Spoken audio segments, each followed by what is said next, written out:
There's a particular quality to a Tuesday afternoon in the suburbs of Maryland in early spring, a stillness that isn't quite silence, a warmth that isn't quite comfortable. The snow had finally retreated from the edges of the sidewalks along Pliers Mill Road, leaving behind a gray residue of road salt and dead leaves, and the neighborhood was doing what it always did in the first week of real thaw.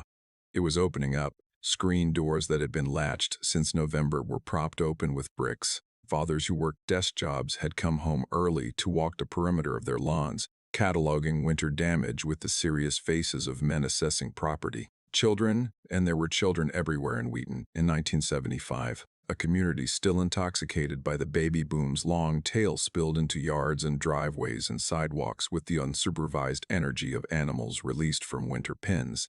This was the soundtrack of safety, lawnmowers, the aluminum clatter of a screen door, a transistor radio playing something by the Eagles from a garage somewhere down the block, a dog barking without urgency, the distant laughter of children whose parents were not watching and didn't need to be, because watching wasn't something parents in Wheaton, Maryland did in the way they would come to do it after this Tuesday.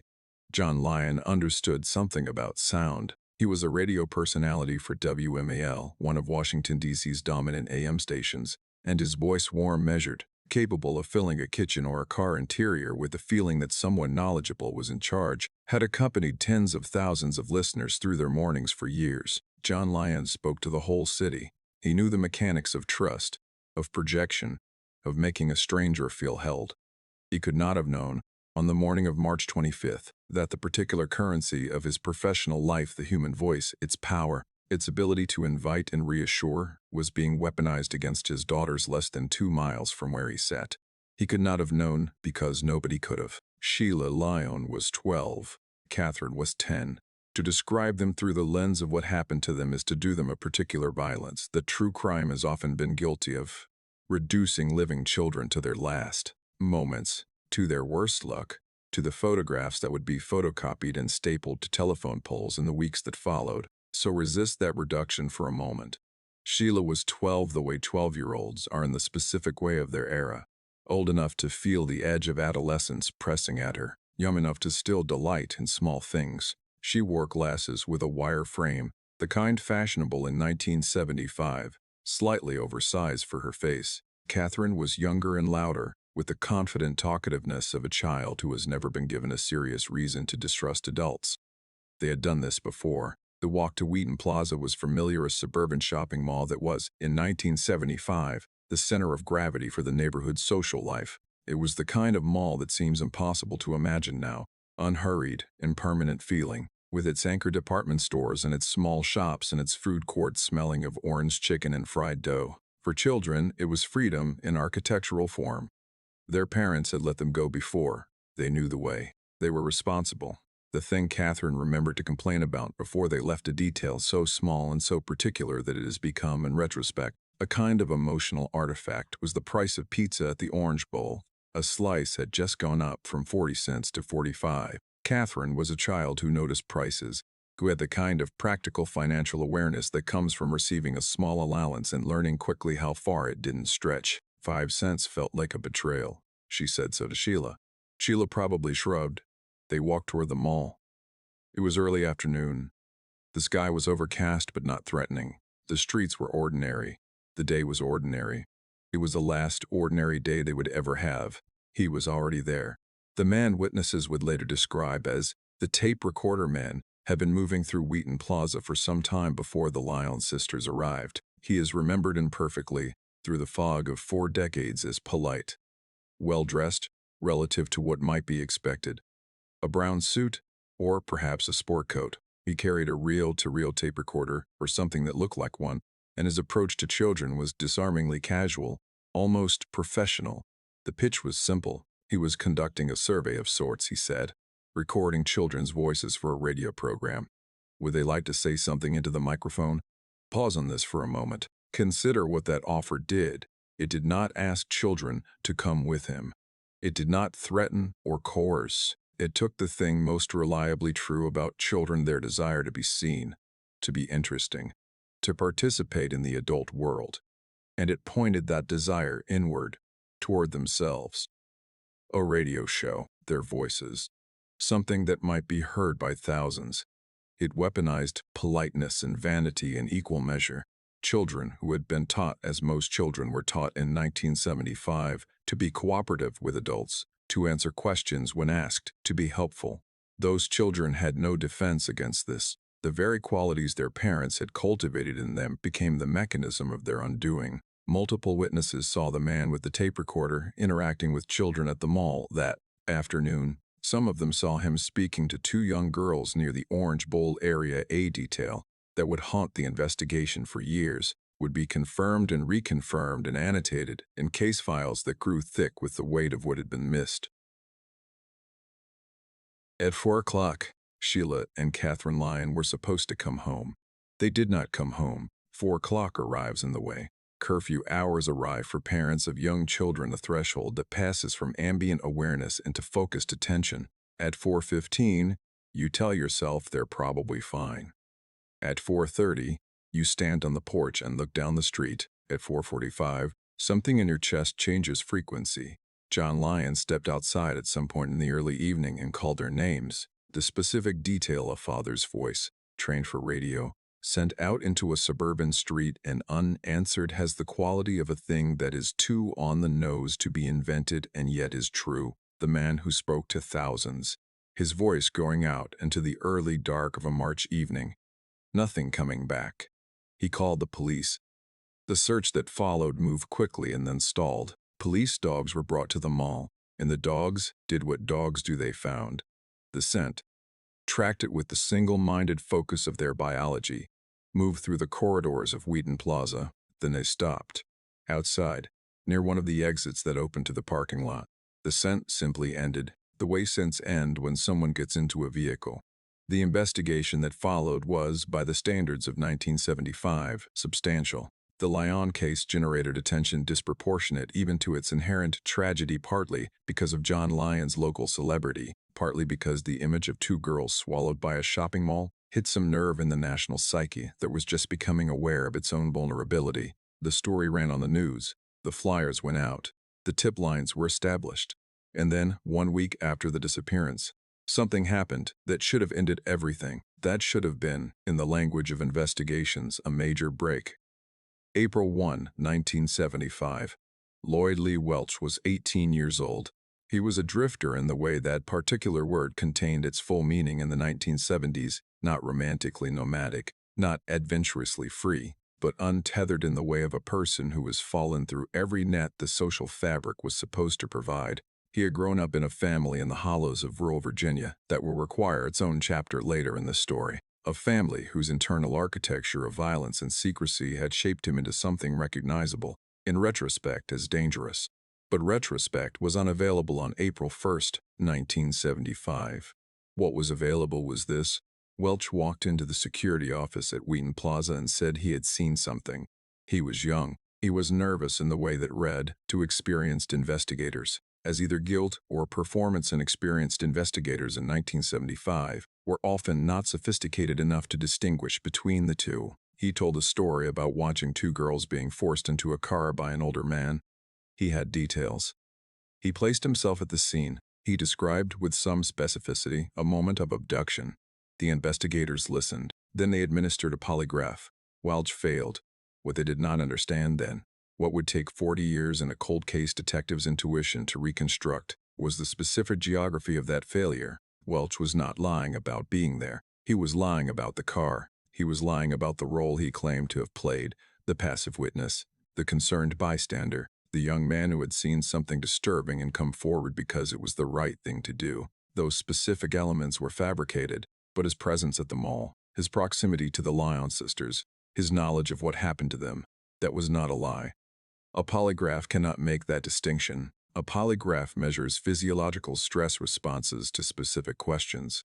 It is not a truth machine, it is an anxiety machine. And in 1975, the scientific skepticism that now surrounds polygraph evidence had not yet filtered down from academic journals to the operational culture of regional police departments. The polygraph result was, to the officers who reviewed it, dispositive.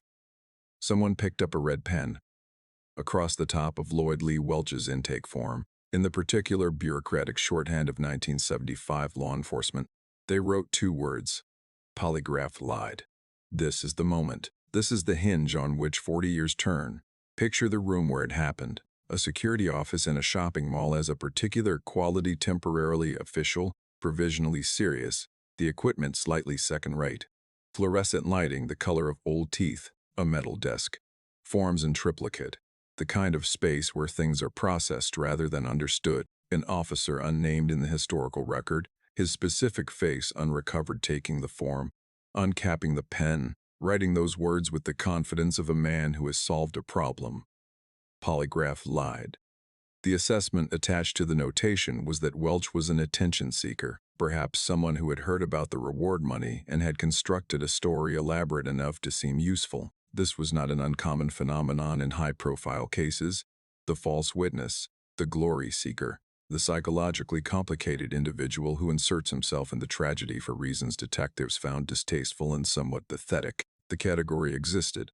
Welch seemed to fit it. He was young. He was unkempt. He was nervous. He failed the test. They sent him away. He walked out of the security office. He walked into the rest of his life. The Lyon sisters did not. The specific cruelty of this moment is worth dwelling on, because it is easy to move past it in the momentum of narrative. The investigators were not malicious. They were not incompetent in any dramatic, cinematic sense. They were human beings working with the tools and the epistemology available to them. In an era before DNA, before CODIS, before the kind of systematic cold case review that would eventually tear this case open, they made a reasonable error, an error that rested on a false binary, on the assumption that if a man lies about some things, he lies about all things. But Welch was lying about his role because his actual role was not that of a witness, and everything he said that was true, the location, the date, the fact of the abduction, was written off along with everything that was false. The file went into a cabinet. The red pen's work was done. America would eventually develop a vocabulary for what had happened to Sheila and Katherine Lyon, though it took a few more years and several more children for that vocabulary to solidify. By the late 1970s and into the 1980s, the phenomenon of missing children had acquired its own terrible iconography. The milk carton, the flyer at the post office, the school assembly where a police officer spoke too carefully to children about strangers. These were the years of the milk carton kids, a phrase that contains within it the particular innocence of the problem's earliest public articulation, when the solution proposed was essentially advertising, when the belief persisted that visibility was protective. If enough people saw enough faces, someone would recognize something, somewhere. It was not wrong exactly. It was insufficient. The Lyon case generated sustained attention by the standards of its era. John Lyon's position at WMAL meant that his colleagues in the DC media ecosystem kept the story alive in ways that cases involving less prominent families did not always benefit from. But attention is not the same as answers, and the years were accumulating in the Lyon family home on Pliers Mill Road in a way that did not produce resolution, only sediment. In 1979, detectives thought they had their men. Fred Coffey was a convicted child molester with a history of predatory behavior in the Maryland area. He bore a resemblance, close enough to be unnerving, to the composite sketch that had been developed from witness descriptions of the tape recorder man. He was the kind of suspect that investigators dream about, visible, documented, plausibly proximate to the crime. When his name surfaced as a person of interest, the investigation mobilized with the energy of people who believe they are approaching the end of a very long road. He had an alibi, not a complicated alibi, not an alibi that required parsing or verification through multiple witnesses, but a solid and documented alibi that placed him elsewhere on March 25, 1975. The case against him collapsed cleanly and completely, and what replaced it was the specific despair that follows the collapse of a perfect suspect, not just the absence of an answer, but the return of uncertainty after certainty had briefly visited. The file went back into the cabinet. Mary Lyon kept their bedrooms untouched. This detail exists in the historical record as a fact, but its full weight is not immediately accessible through bare statement. Consider what it represents: a daily commitment sustained across years, to maintain a physical space as though the people who had inhabited it were merely absent rather than gone, to dust around the things on a 12-year-old's dresser, to leave the slight indentation on a 10-year-old's pillow, to keep the specific texture of two specific lives preserved behind closed doors in a house that was otherwise moving. however slowly and painfully, through time. There are theories about why families do this. Grief that has no resolution cannot perform the normal work of grief, which is ultimately the work of release. You cannot release what you cannot locate. You cannot bury what you have not found. The preservation of the bedrooms was not denial exactly. Mary Lyon knew, at some level, what the world had done to her children, but it was the only form of holding on that remained available to her. John Lyon eventually retired from radio. The voice that had once filled the city's mornings with warmth and competence retreated from the public airwaves into private silence. He and Mary continued to cooperate with investigators whenever investigators had anything to report, which was less and less frequently as the years accumulated into decades. The stillness of the house on Pliers Mill Road is something that neighbors and family members have described in terms that are remarkably consistent. A quietness that was not peaceful, a house that was waiting. It waited for 38 years. Detective Chris Homrock came to the Lyon case the way cold case detectives often come to old files, through a combination of assignment, curiosity, and the particular personality type that finds it impossible to accept that a question has been permanently tabled simply because it has gone unanswered for a long time. He was not the first person to review the Lyon files after the initial investigation, but he was the first person in the right moment with the right resources to find what he found. The file was thick. Decades of tips, of follow-ups, of leads that had gone cold before being properly pursued. The particular archaeology of a long investigation contains its own chronology you can feel, moving through the layers. The initial urgency of 1975, giving way to the methodical persistence of the 1980s, giving way to the occasional, increasingly infrequent revisitations of the 1990s. Homrock was moving through the early material when he found the intake form. The red pen's work had not faded much. The two words were still clearly legible across the top of the form, in the particular handwriting of an officer whose name is recorded in the file's administrative margins. Polygraph Lied. Later, Homrock would say that the notation stopped him, not because red pen on an old form was unusual. Old case files contain multitudes of administrative decisions, comments, classifications, all the minor bureaucratic penmanship of men processing information under pressure. But something about these two words, about the totality of their authority and the finality of what they had accomplished, caught at something in his professional intuition. He read the form underneath the notation. He read it carefully, the way you read something when you're not sure what you're looking for, but you're fairly certain you haven't found it yet. Lloyd Lee Welch, 18 years old, had presented himself voluntarily, had provided a statement, had placed himself at the mall, had described.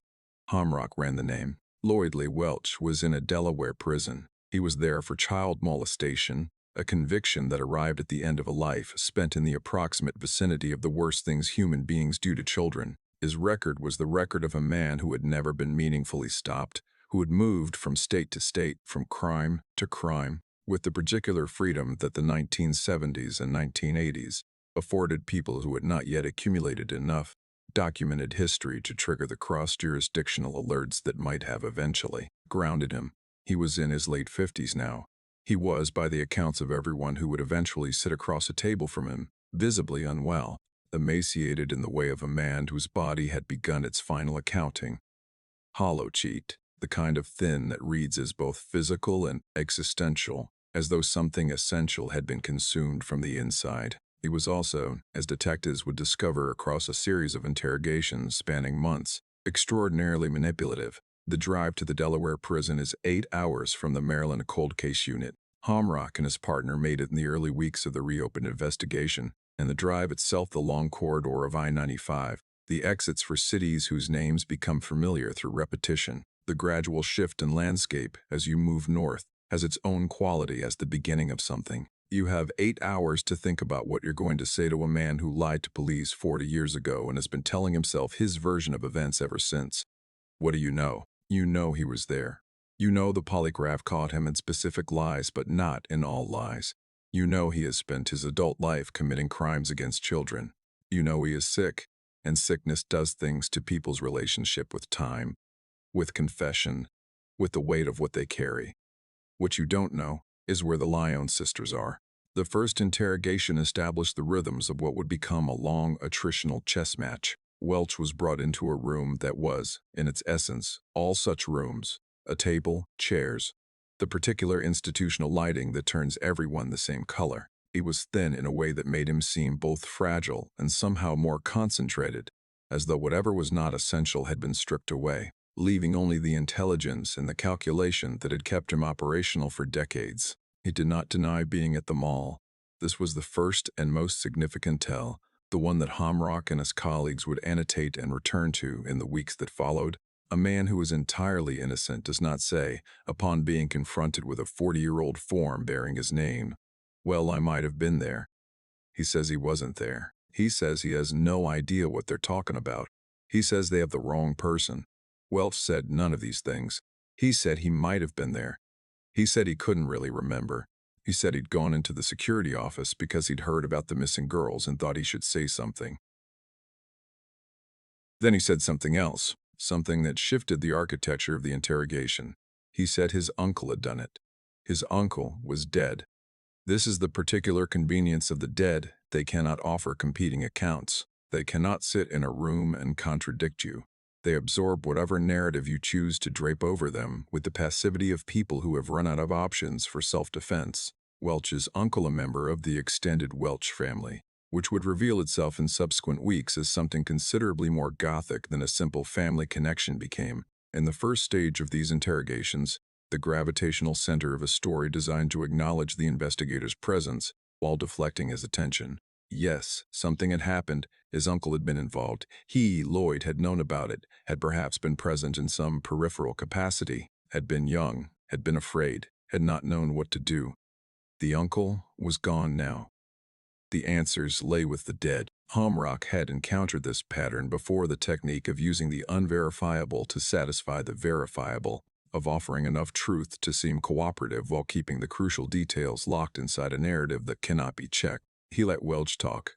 He let the uncle story develop its internal architecture, its specific details, its chronology, and then he began, with the patience of someone who understands that 40 years have already passed, and a few more weeks will not change that, to apply pressure. The second and third interrogations produced new geography.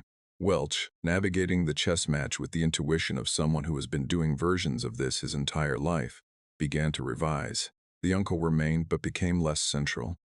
The role of other family members expanded, and then, in a moment that Hamrock would later describe as the conversation's first genuine crack, Welch mentioned a house in Hyattsville, Maryland, a basement.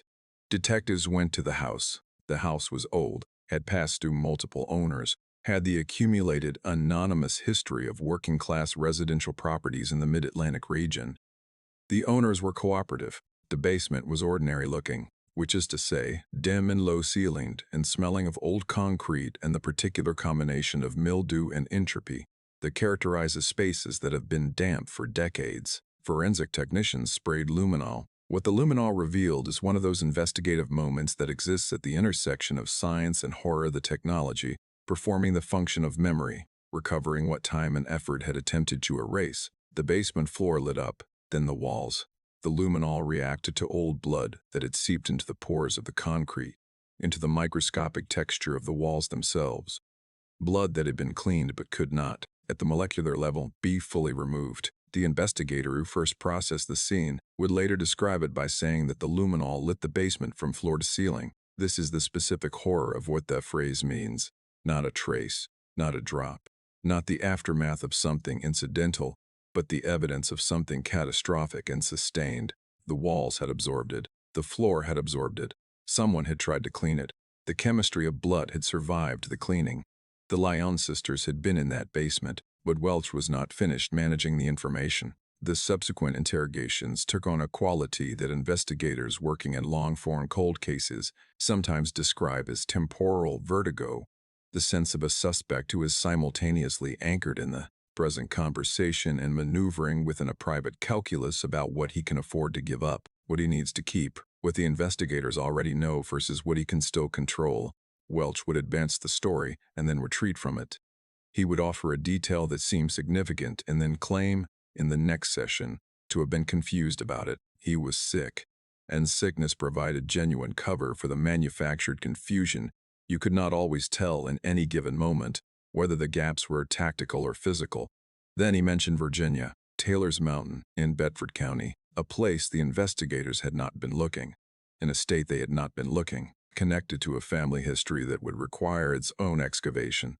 Before anyone fully understood what they were dealing with, the way Welch said it, not as a confession, not as a surrender, but as a piece of information offered in the particular manner of a man who has decided that the game has reached a phase where continued concealment is less useful than controlled revelation has been, reconstructed from the investigators' accounts of the sessions. "You'll find them where the fire was," Welch said. He paused. "It burned for days."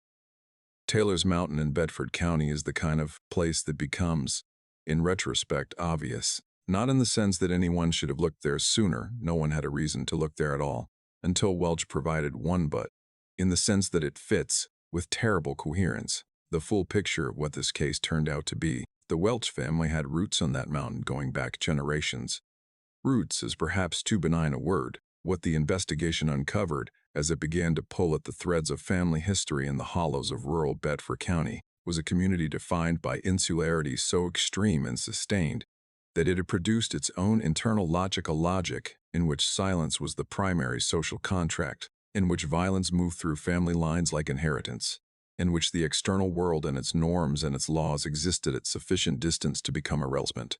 It was the kind of family structure that social workers and law enforcement officials who deal with chronic rural poverty and its attendant pathologies recognize immediately, even if they find it nearly impossible to fully articulate. Generations of people who had learned to live entirely within their own world, with their own rules, with the shared commitment to never explaining themselves to anyone outside. The Welch clan's family secret, the generations of incest and violence that had shaped Lloyd Welch and the relatives who had participated in what happened to Sheila and Katherine Lyon, emerged slowly. Through the investigation's expansion into Virginia, it emerged through interviews with people who had long memories and deep reluctance, through records that had been generated by other investigations over other decades, through the particular archaeology of a family that had left traces in the systems they had occasionally, unfortunately, come into contact with. The convoy of FBI vehicles went up the mountain in the summer of 2014. Describe what that looks like. The forest roads in Bedford County in summer, the canopy closing over the vehicles as they move up the incline, the way the light changes and the temperature drops slightly as you gain elevation and the trees thicken. There is a particular silence at the end of a road like this, a silence that is not peaceful, that carries the weight of remoteness, of the distance from everything that constitutes a record or a witness. The excavation team set up their grids with the methodical focus that forensic archaeology requires, a discipline that has something in common with both patience and imagination, requiring investigators to think backward through time, to understand how a landscape changes over 40 years, how soil settles and shifts, how organic material decomposes differently depending on conditions of heat and moisture and depth. Virginia in summer has a specific quality of heat, a thick, humid heat that sits in the hollows and doesn't move much. The forensic team worked in that heat, in their protective equipment, moving through the specific stages of excavation with the attention to documentation that makes the work simultaneously painstaking and necessary. Everything is recorded. Everything is photographed. The grid coordinates of every layer are noted before any material is removed. Neighbors, people who lived in the loose geographic community around the mountain, at the distances that count as neighbors in that kind of country, were interviewed during this period. What they remembered, or admitted to remembering, or had carried for decades without knowing what to do with it, was a smell. The smell of burning. In 1975, not long after the Lyon Sisters disappeared, there had been a fire on the mountain. A large fire, the kind that burns for days and generates a particular quality of smoke. Neighbors who remembered it, and some of them remembered it, had noted it at the time with the ambient attention people pay to unusual things happening at the edges of their awareness, described the smell as wrong, not quite wood. Something underneath the wood smell, something that didn't have a name that they wanted to use. It wasn't wood, one of them would say, when finally interviewed by investigators. It was something else. They had not called the police in the specific social environment of rural Bedford County in 1975.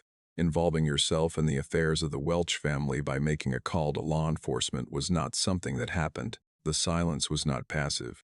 It was structural. It was the architecture of a community that had learned, over generations, that certain things were not done. The forensic team sifted tons of dirt. This is the literal truth, tons. The excavation covered the area where the fire had been, moving systematically through layers of earth that had been undisturbed for 40 years, except by the slow processes of time. The screens used to sift the soil were fine enough to catch small objects, and the work was done by hand, by people whose attention to the material passing through the screens was complete and sustained over days. The Virginia summer pressed down on them. The investigation had generated its own internal urgency by this point. The interrogations, the basement in Hiddy Hatsville, the luminol's testimony, Welch's words about the fire. Everyone working on the mountain understood, with a clarity that was both motivating and devastating, what they were looking for and why it mattered. They were looking for Sheila and Katherine Lyon. What remained of them after 40 years, and the fire that burned for days was almost nothing. The forensic science of cremation, even incomplete, uncontrolled cremation, of the kind that an open fire on a rural mountain would produce, is unambiguous on this point. At sufficient temperatures, sustained for sufficient time, the organic material of a human body can be reduced to a degree of fragmentation that leaves almost nothing identifiable. Almost, a forensic technician, moving a screen with the practiced attention of someone who has spent days doing this, found a small piece of wire. It was twisted, heat-deformed, the metal stressed by temperatures that had tried to destroy it, and had not entirely succeeded. The technician photographed it in place, noted the grid coordinates, removed it with gloves and placed it in an evidence bag. The wire went to the lab. The lab looked at its thickness, its composition, the specific pattern of its construction, the way the metal had been worked. They compared it to records from Sheila Lyon's optometrist, the wire frames of the glasses she had been wearing on March 25, 1975. The match was exact. Same thickness, same pattern, same specific method of construction. It was the only physical piece of Sheila Lyon that remained in the world, a small twisted heat-deformed wire that had survived because metal, unlike flesh, does not disappear completely. It had been there for 40 years on that mountain, in that soil, waiting to be found by people who would know what it meant. Lloyd Lee Welch pleaded guilty. The plea deal reached in 2015 after the mountain excavation, after the chain of evidence that ran from the luminol-soaked basement in Hydesville to the twisted wire in Bedford County, produced a sentence of 48 years. He was in his late 50s, and he was sick. The math of his remaining life was not complicated. He would die in prison, which is a kind of justice, though not the kind that returns anything to anyone. The formal guilty plea was entered in a courtroom. Welch sat in his chair and said the words required of him by the legal mechanism designed to conclude things like this. Whatever he was thinking, whatever final accounting he was performing in the private architecture of a mind that had spent decades calculating and maneuvering, was not available to anyone in that room. John Lyon, who was by this point a very old man, who had outlived his career and his anonymity and his children, and 40 years of not knowing, made a statement. "We just want to say thank you." 5 words. The specific economy of a man who has arrived after everything at the only thing left to say, not anger, or if anger, then anger so long sustained and so thoroughly metabolized that what remained was something quieter and harder. Gratitude, expressed to the investigators and prosecutors and forensic technicians who had spent years doing what someone should have done in 1975. Thank you for finding what was left of them, for making someone answer for it. Return, now, to the red pen.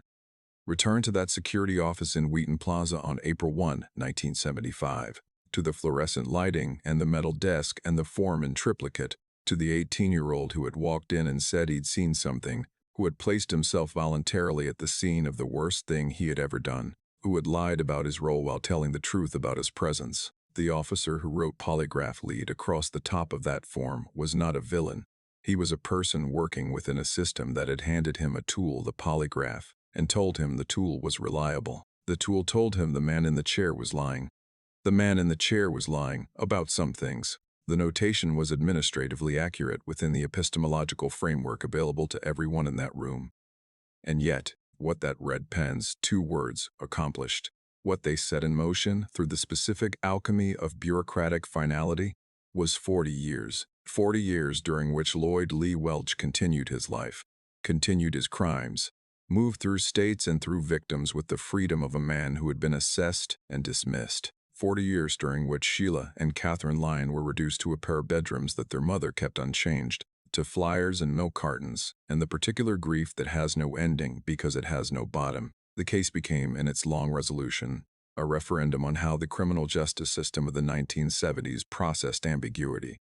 The polygraph was not designed to replace judgment, it was designed to supplement it. But in the operational culture of regional law enforcement in 1975, the polygraph's authority had outgrown its actual reliability, had been elevated from tool to arbiter, from data point to verdict. A man tells some lies. The machine confirms that some of his story is fabricated. Therefore, all of his story is fabricated. Therefore, he is not useful. Therefore, he goes away. The specific thing that was lost in that syllogism was the nuance that a more sophisticated interrogation might have recovered, the recognition that a person can lie about their role in something while being truthful about the something itself, that guilt and misdirection are not the same as absence, that a man who walks into a security office and claims to have witnessed an abduction, even if he is lying about being a witness, has handed you something valuable simply by showing up. Welch showed up because this is the psychological deep water of the case. The part that the interrogations of 2013 and 2014 could only partially illuminate, some part of him needed to. The theories that investigators developed about this compulsion vary in their specificity, but converge on a general truth. The people who commit these crimes are not, in the majority of cases, operating from a place of pure calculation. They have internal pressures that create irrational behaviors. Welch walked into that security office because something in him was drawn to the scene of what he had done, to the machinery of the investigation, to the proximity of consequence. It was arrogance, possibly. It was something darker. Almost certainly. The desire not just to escape detection, but to be present for the search, to watch from inside the investigation while remaining outside it. It was also, though no one could have known it then, a gift. A gift that was wrapped in lies and returned unopened because a machine said the wrapper was dishonest. The wire from Sheila Lyon's glasses sits now in an evidence locker somewhere in Maryland, in the company of the documentation that established its identity and its significance. A small, twisted piece of metal that was once part of a 12-year-old's ordinary face, that was carried to a mountain in Virginia and reduced by fire and time to something barely recognizable, that was then found by patient hands and careful science and the sustained refusal of investigators to accept that a case was permanently closed simply because it had been closed for 40 years. It is the only thing left. Of both of them. Of Sheila with her wire-framed glasses and Katherine with her righteous feelings about the price of pizza. It is the only material thing left in the world. The rest is in the file. The file that someone once marked with a red pen. The file that sat in its cabinet through the administrations of 8 presidents. Through the death of the world that produced it, through the grief of a family that learned to live inside the question that the file should have answered, the file marked liar. The file that was right about the lie and catastrophically wrong about everything it decided to do with that knowledge. Sheila Lyon was 12. Katherine Lyon was 10. They walked to a mall on a Tuesday afternoon in March, when the snow was melting and the neighborhood was beginning to open up, and they did not come home. The man who took them went home. For 40 years he went home.